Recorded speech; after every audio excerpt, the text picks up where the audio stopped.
しゃべり忙しかったの。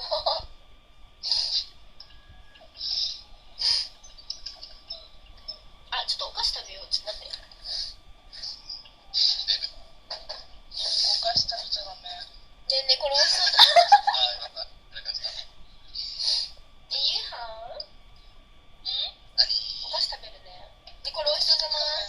美味しそうじゃないこれ。あ、いつもお菓子食べ過ぎて、それ締めに行ったんだよ。した時の口ほんと触りたい。もう出てきなかった。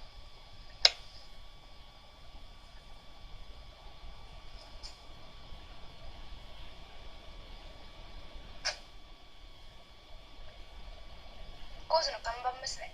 看板娘？そんなことねえぜ。死亡。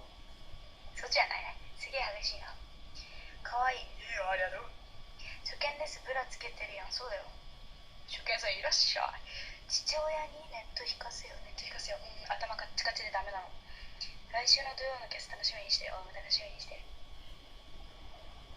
ねえ、やばい。本当にお腹鳴り痛いし。夏はいい経験したか。いい経験した。夏チューしたよ、夏休み。舌入ってないけど。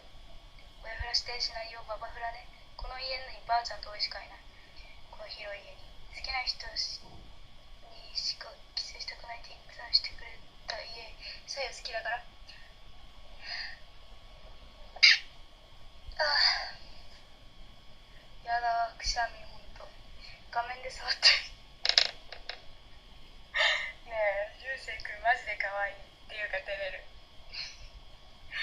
可愛いか。父以外はねして。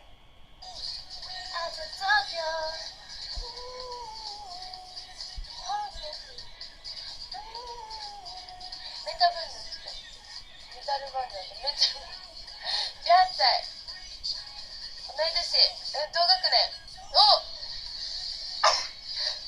ありがとう同い年ありがとうね。みきこの手紙いいよ読む